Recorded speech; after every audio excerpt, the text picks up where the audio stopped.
आंध्र प्रदेश से आया हूँ, विशाखापट्टनम समय से। जिस वक्त झारखंड ये चारधाम यात्रा की शुरुआत हुई, बहुत ही पहले शायद शुरुआती दिनों में मैंने अपना रजिस्ट्रेशन कराया ताकि मैं सफलतापूर्वक और सुखद तरीके से यात्रा पूरी कर सकूं। कल सुबह हमारा चॉपर का रजिस्ट्रेशन है फाटा से।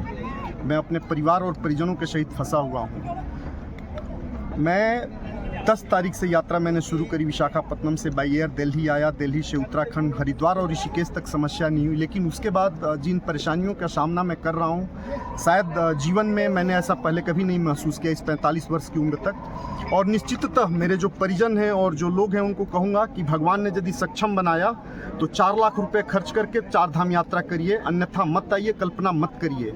अमीरों की यात्रा है ये।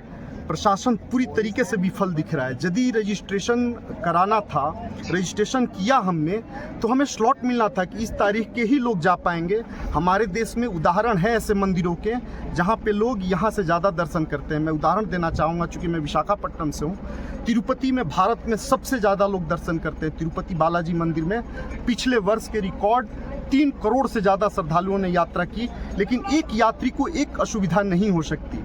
सरकार यदि असहमत है इन चीज़ों से, प्राइवेट प्लेयर्स को लाए, प्राइवेट चीज़ों को लाए। नहीं संभाल पा रही है तो प्राइवेट बॉडीज़ को लाए। यहाँ जब मैं आया तो मुझे इंस्पेक्टर साहब ने रोड पे कहा कि 15 मिनट में छोड़ देंगे। 2 घंटे हुए, इंस्पेक्टर साहब ने कहा 1 घंटे में छोड़ देंगे।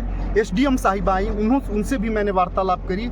एसडीएम साहिबा ने कहा सर महज 1 और 2 घंटे में बस उसी लिए आई हूँ ताकि मैं क्लियर करा सकूँ। कहते हुए बुरा लग रहा है, 2.5 घंटे से ज़्यादा हो गए हैं। बच्चे हैं, बुजुर्ग हैं, स्त्रियाँ हैं, कहाँ हो जाएंगी, क्या करेंगी यदि लघु शंका हो। मुझे शाम को मेरे होटल पहुंचना था, क्योंकि कल मेरा सुबह फ्लाइट है, चॉपर है। लेकिन मुझे नहीं लग पा रहा है कि इस परिस्थिति में और इस व्यवस्था से मैं पहुंच पाऊंगा अपने गुप्त काशी के होटल तक। तो मैं अपनी ये बात रखना चाहूँगा प्रशासन के साथ, मुख्यमंत्री, चीफ सेक्रेटरी को अपनी बात कहना चाहूँगा कि कृपया इन चीज़ों को सुनिश्चित करें कि जिनका रजिस्ट्रेशन जिस तारीख के लिए है उस तारीख में वो लोग आएँ, ताकि इस तरह की असुविधा का सामना ना करना पड़े। 4 यात्राओं में से 1 यात्रा मैं नहीं पूरी कर पाया अपनी यमुनोत्री की, सिर्फ इसी वजह से महिलाएं हैं, बुजुर्ग माता पिता हैं, वो नहीं कर सकते इस यात्रा को।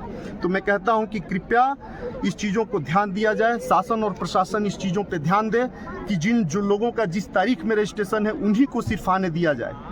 धन्यवाद। यदि ये मेरी बात पहुंच सके शीर्ष नेताओं तक, शीर्ष अधिकारियों तक और पदस्थ अधिकारियों तक, तो बड़ी कृपा होगी आपकी भी और ईटीवी उत्तराखंड की भी। अपने क्षेत्र की खबर के लिए चैनल को सब्सक्राइब करें, बेल आइकन दबाएं, सबसे पहले खबर को पाने के लिए।